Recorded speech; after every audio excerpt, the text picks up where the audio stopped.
Bonjour à tous et bienvenue. La Côte d'Ivoire fait partie des nations qui ont pour ambition de faire du numérique, mais surtout de l'intelligence artificielle des accélérateurs de développement. Le Premier ministre Robert Begré-Mombé a pris part hier jeudi à une double cérémonie symbolique qui visait d'abord à réceptionner les documents portant stratégie nationale de la conservation des données et de l'intelligence artificielle et ensuite à lancer officiellement le projet d'appui au renforcement de l'administration électronique. Les explications de Franck Quadio. La stratégie nationale de l'intelligence artificielle et de la gouvernance des données présentée au Premier ministre Robert Begré-Mombé, de même le projet d'appui au renforcement de l'administration électronique. Double cérémonie en présence d'un parterre de personnalités gouvernementales des institutions et du secteur privé. La Côte d'Ivoire s'inscrit ainsi dans le giron des pays priorisant le numérique et par extension l'intelligence artificielle comme accélérateur de développement. La stratégie nationale de l'intelligence artificielle et la stratégie nationale de la gouvernance des données visent à garantir une exploitation efficace et responsable des données et des technologies d'intelligence artificielle au service du développement inclusif. Dans cette dynamique, nous profitons également pour lancer officiellement le PARAE.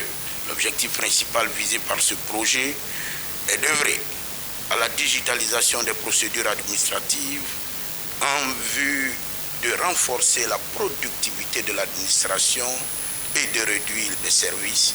Les bénéficiaires directs de ce projet sont les usagers des services publics, des administrations centrales et décentralisées. Des stratégies et surtout un projet rendu possible grâce au financement conjoint Côte d'Ivoire-Banque africaine de développement BAD, un investissement de 49 milliards de francs CFA. Ce projet illustre par ailleurs la vision de la Banque africaine de développement qui reconnaît la place du numérique en tant que levier transversal pour atteindre les objectifs de sa nouvelle stratégie décennale 2024-2033 pour une Afrique prospère, inclusive, résiliente et intégrée.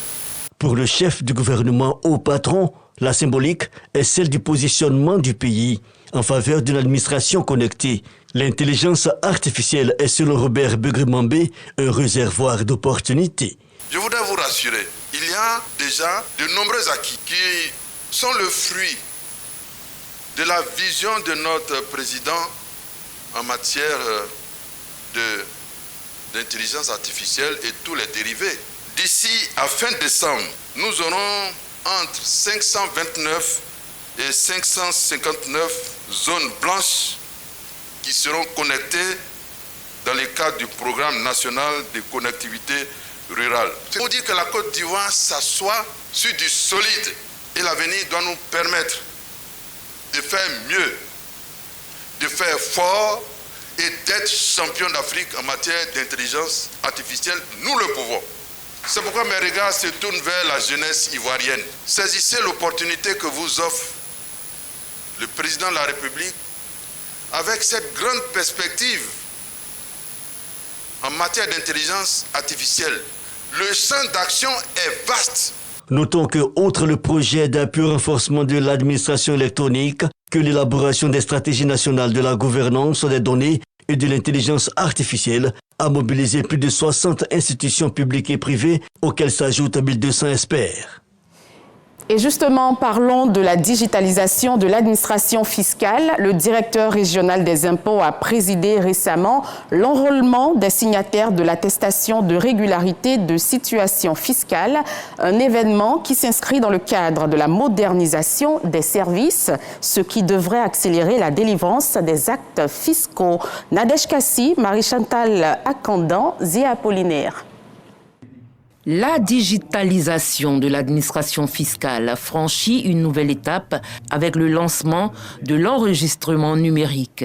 Une formation organisée à cet effet a réuni 42 signataires de l'attestation de régularité de situation fiscale, ARSF, un document clé pour les entreprises et les contribuables. La séance de ce matin avait donc pour objectif d'enrôler les signataires. Leurs signatures ont été enrôlées de façon à ce que, depuis leur poste de travail, ils puissent donc signer électroniquement toutes les attestations qui seront émises. Et on peut désormais obtenir l'attestation de régularité des situations fiscales sans se déplacer dans les bureaux des impôts. Pour le directeur général de la modernisation de l'administration, cette réforme représente un tournant stratégique dans l'évolution de l'administration publique. À l'effet de faire de notre administration une administration zéro papier d'ici 2030. C'est un vœu cher au président de la République, cher à Madame le ministre d'État, qui nous a permis aujourd'hui de conduire ce projet dans toutes les administrations et pour le bonheur des usagers. Grâce à cette innovation, les contribuables profiteront d'un cadre fiscal plus fluide et efficace, marquant ainsi une avancée vers une administration modernisée et accessible. L'axe Abidjan-Antananarivo se redynamise davantage après une première phase du projet de coopération régionale des politiques migratoires, projet mis en œuvre avec le soutien technique d'Expertise France. Une deuxième phase a permis d'évaluer les résultats obtenus et dégager les axes d'amélioration sur les acquis. Pour cette étape, c'est la délégation malgache qui séjourne en Côte d'Ivoire, un séjour qui vise à promouvoir le dialogue sur la gouvernance des migrations et à renforcer les outils de suivi des politiques publiques migratoires. Souleymane Donissongou pour le reportage. C'est une rencontre de la diaspora ivoirienne et celle de la République de Madagascar dans la capitale abidjanaise. Ensemble, ils veulent explorer les opportunités de collaboration et renforcer l'implication des diasporas dans la résolution des questions migratoires et de coopération bilatérale. L'axe Abidjan-Madagascar se porte très bien. C'est un axe, je dirais, assez structurant dans le cadre de ce projet-là, qui s'appelle le projet de coopération régionale et politique migratoire. C'est un projet donc financé par l'Agence française de développement et mis en œuvre par Expertise France, qui a pour objectif d'accompagner un dialogue entre différents pays, dont Madagascar, la Côte d'Ivoire, le Sénégal, la Guinée, le Cameroun et les Comores. Une importante communauté malgache vit en Côte d'Ivoire et est bien intégrée. Ah oui, il existe une communauté importante de migrants malgaches. Ici, ils sont un bon nombre et ils sont même intégrés. Directrice générale des politiques migratoires de Madagascar, pays partenaire, Razafison Jessie Atina dit venir s'inspirer du modèle ivoirien en termes de politique migratoire. Nous sommes venus ici pour faire une mission de jumelage auprès de nos collègues de la Direction générale des Ivoiriens de l'extérieur. Nous sommes venus ici pour voir comment nos collègues font pour mobiliser leur diaspora, parce que aussi bien pour la Côte d'Ivoire que Madagascar, la diaspora est importante parce qu'elle permet de contribuer au développement de Madagascar. Ces projets concernent 6 pays en plus de la Côte d'Ivoire et pourraient s'étendre à d'autres sur les continents. Le ministère de la Santé a entamé une campagne d'intensification de la lutte contre le paludisme dans le district d'Abidjan. Les agents du programme national de lutte contre le paludisme sillonnent les ménages afin d'identifier les sources de prolifération des moustiques et les éliminer. Des moustiquaires imprégnés d'insecticides seront également distribués. La campagne se poursuit jusqu'au 16 mars prochain. Didier Nguessan. Distribution de moustiquaires imprégnés d'insecticides, assistance aux femmes enceintes et destruction des gîtes lavaires dans les ménages. Voici la combinaison d'actions préventives contre le paludisme lancée par le programme national en charge de la lutte contre cette maladie. Cette campagne concerne le district d'Abidjan qui verra son dispositif de prévention être renforcé à travers la proximité des services sanitaires. Dans la commune de Koumassi, les bénéficiaires sont réceptifs aux messages de sensibilisation. Moustiquaire imprégné va protéger mes enfants. C'est nous les femmes qui sommes à la maison et qui utilisent la plupart l'eau. Donc dans nos entourages, il faudrait que ça soit propre.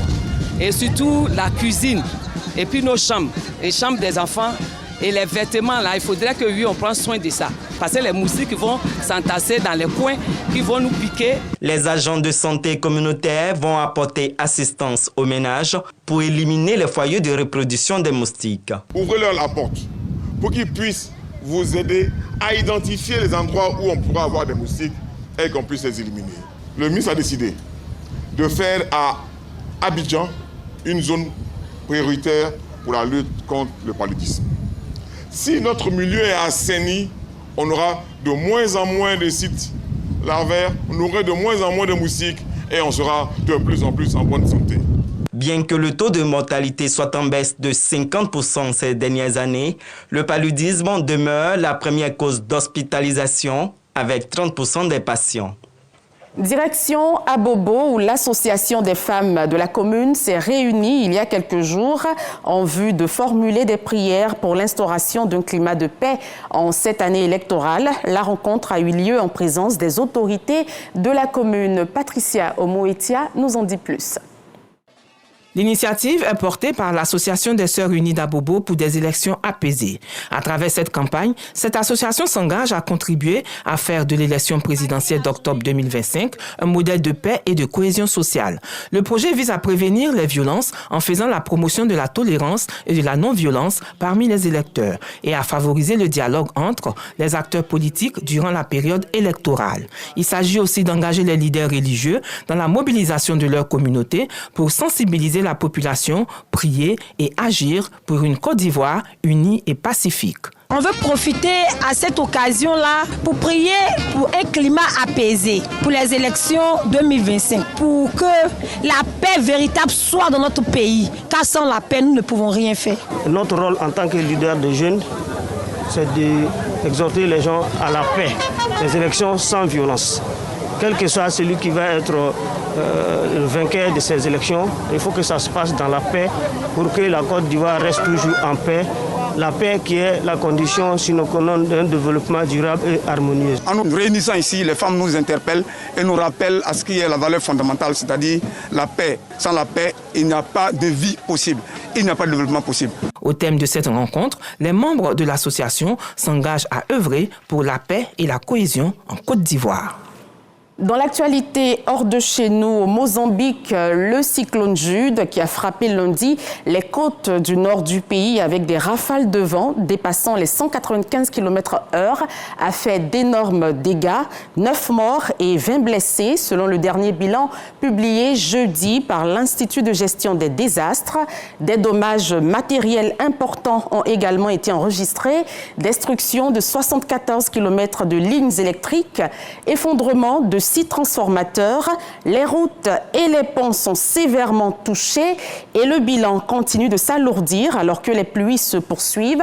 C'est le 3e cyclone qui frappe le Mozambique depuis octobre. Selon l'Institut national de statistique, ces phénomènes climatiques ont affecté près de 5 millions de Mozambicains entre 2019 et 2023. C'est la fin de ce 6h30. Merci de l'avoir suivi. Bonne fin de semaine. Restons toujours prudents sur les routes.